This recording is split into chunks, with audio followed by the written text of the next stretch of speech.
ሰላም እንደምን አላችሁ በአለም ዳርቻ ሁሉ ያላችሁ ውድ የበላይ ቮይስ ቤተሰቦቻችን ለሰዓቱ ያዝናቸው መረጃዎች ተደማጭ እናደርጋለን። በቆይታችሁ ቪዲዮን ላይክ፣ ሼር፣ ቻናል ሰብስክራይብ ማድረጋችሁ እንዳትዘነጉ። ወደ ዝርዝር መረጃዎች አመራን።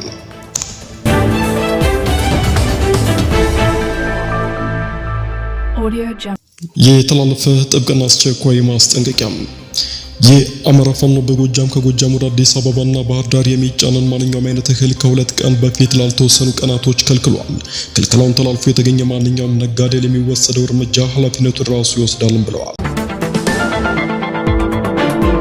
የስምንተኛ በላይ ዘለቀ ክፍለ ጦር በሚያስተዳድራቸው ወረዳዎች ማለትም ደጀን ወረዳ፣ እነማይ ወረዳ፣ ሸበል በረንታ ወረዳ፣ ደባይ ጥላት ግን ወረዳ እና እርጅና ውጋ ወረዳ የምትገኙ የእህል ነጋዴዎችና የከሰል ነጋዴዎች በድርጅታችን የወጣውን የእህልና ከሰል ክልከላ በትህትና እንድታከብሩ እንጠይቃለን ሲሉም በጥብቅ መልእክታቸውን አድርሰዋል።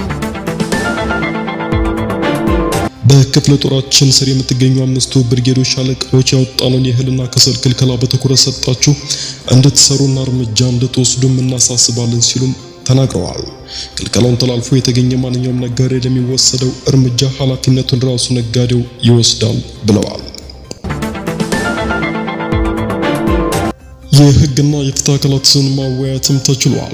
የአማራ ፋኖ በጎጃም ስምንተኛ በላይ ዘለቀ ክፍለ ጦር ስር የፍትህና ህግ ክፍል አካላት የክፍለ ጦርና የብርጌድ ህዝብ ግንኙነት አመራር በተገኙበት የአማራ ፋኖ በጎጃም መመሪያና መተዳደሪያ ደንቦች በማስመልከት በደባይ ጥላት ግን ወረዳ የሚገኙ በደባይ ጮቄ ብርጌድ 4 ሻለቃ የአምስቱ ቀበሌ ጎበዝ አለቃና ማህበራዊ ሸንጎችን ማወያየትና ግንዛቤ ማስጨበጥም ተችሏል።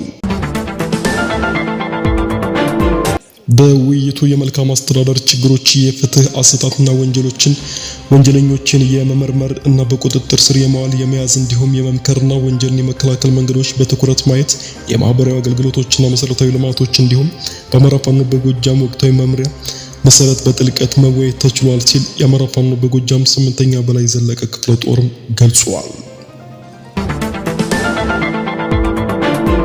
ከውስጥ የመረጃ ምንጮቻችን በደረሰን መረጃ መሰረት የክረምት ወቅትን አስመልክቶ የአፈር ማዳበሪያ ስርጭት ሊያካሄድ መሆኑን ማረጋገጥም ችለናል።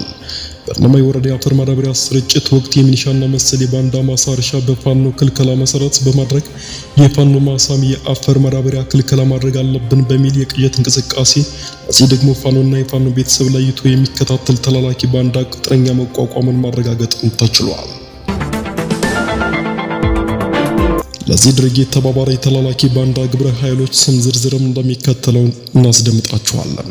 አንደኛ ባይሌ ላቀው የገቢዎች የሰው ኃይል ባለሙያ የየበቃህና ተወላጅ። ሁለተኛ ሞገስ ተስፋ የዲማ መዘጋጃ ስራ አስኪያጅ የቀሽሚሽ ተወላጅ። ሶስተኛ መኳንት የሚባል የየቀባህና ስራ አስኪያጅ የደብረ ቅዱሳን ተወላጅ። አራተኛ ተፈራ የማንቆርቆሪያ ስራ አስኪያጅ። አምስተኛ ደጉ አየነው የእነማይ ወረዳ ኮሚኒኬሽን ጽህፈት ቤት ኃላፊ የየበቃህና ተወላጅ መሆናቸውን ማረጋገጥም ተችሏል። ከዚህ ጋር ተያይዞ በዚህ ድርጊት የተሳተፋችሁ ግለሰቦችና ሌሎችም ግለሰቦች ከዚህ ድርጊት እንድትቆጠቡ የማትቆጠቡ ከሆነ ፋኖ አስፈላጊውን እርምጃ እንደሚወስድባችሁም እናሳስባለን።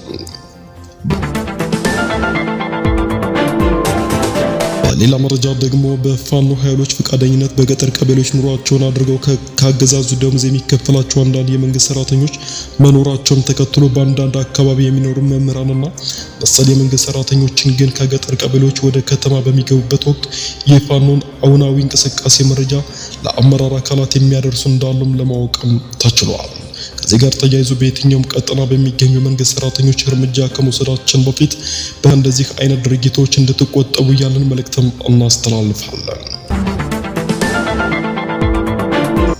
አንድ ቤት ብርጌድ በቅርቡ አዲስ አደረጃጀትን ከፈጠረ በኋላ እንደ ንስር ታድሶ ያገዛዙን አራዊት ሰራዊት አስፈሪ ሆኖ በሻለቃ ተክሌ በመልሰውና በሻለቃ ሎንግ እየተመራ መልካም ስራዎች እየተከወኑ ይገኛሉ።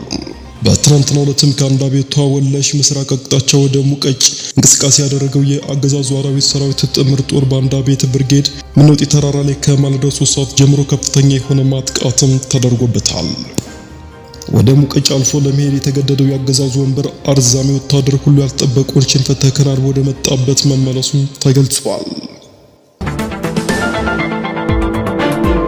በጥቅሉም የአገዛዙ አራዊት ሰራዊት እቅድ በፍናት አባቶች የሻለቃ ሀብታሙ አጠቃ ልጆችን ሽንፈት በጸጋ ተቀብሎ በመጣበት ተመልሷል። አገዛዙ ቁሳዊ አካላዊ ኪሳራም ተከናንቧል። የሜጀር ጀነራል ውባንታ አባተ ኮር ተወርዋሪ ኃይል ፎገራ ላይ ወረታ ዙሪያ ጉማራ የተባለ ቦታ ላይ በተደረገ የደፈጣ ውጊያ የአገዛዙ አራዊት ሰራዊት ከተሽከርካሪ እስከ ወታደራዊ ተደምስሷል። አገዛዙ በዚህ ሰዓት አለኝ ያለውን ኃይል ለመጠቀም ይሞክራል። እንደማይሳካለት ሲረዳ ጭካኔው በንጹሃን አማሮች ላይ እየፈጸመ ይገኛል። በጎንደር ምድር ባለፉት 2 ሳምንታት አገዛዙ የእድሜ ገደብ ሳይመርጥ ንጹሃንን ጭምር ቀይ ያፈሰ ወደ ማሰልጠኛ እያጓዘ ነው የሚገኘው። አንድ የአገዛዝ የሞራል ውድቀት ሲያጋጥም የሚፈጽመው ድርጊት የአብይ ሸኔ አገዛዝ እየፈጸመው ይገኛል። አገዛዙ አማራን በአማራ ለማስመታት አማራን በጅምላ ወደ ወታደራዊ ማሰልጠኛ እያጓዘው ይገኛል። የአማራ ህዝብም ይህንን ነውረኝነት የተላበሰ አገዛዙን ስራ ወግድ ማለትና ህዝባዊ አመጽ ማስቀጠል አለበት ሲልም ሜጀር ጀነራል ውባንታ አባተ ኮርም ተናግረዋል። አገዛዙ አፍኖ ወደ ወታደራዊ ማሰልጠኛ በግዳጅ ሲወስዳቸው የነበሩ ታጋቾች መሃል 21 የሚደርሱትን ማስለቀቅም ተቻለም። እድሜያቸው ለአቅመ አዳም ያልደረሱ ህፃናትና የጤና እክል ያጋጠማቸውን ጨምሮ በሙሽርነት ቀኑም ጭምር የታፈኑ እንዳሉም ባለ ታሪኮችም ነግረውናል።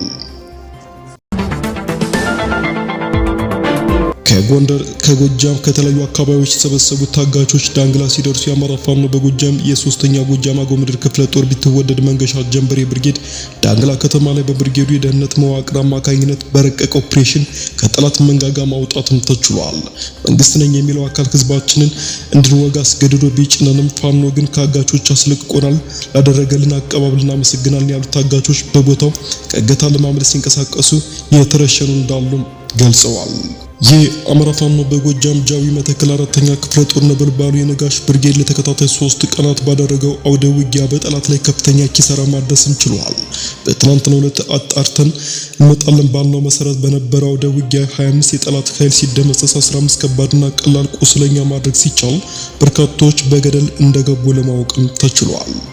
በእንዲህ እንዳለ የ4ኛ ክፍለ ጦር የነጋሽ ብርጌድ የክፍለ ጦር ተወርዋሪ ሰንጥቅ 10 አለቃ ብዬ ነጋሽ ብርጌድ በላይ ዘለቀ ብርጌድ በጥምረት በጠላት ላይ ከፍተኛ ድል ተጎናጽፈዋል። ጎንበር ከተባለ ቦታ ላይ ከ30 በላይ ጠላትን መግደል ሲቻል በርካቶችን ከባድና ቀላል ቁስለኛ ማድረግም ተችሏል።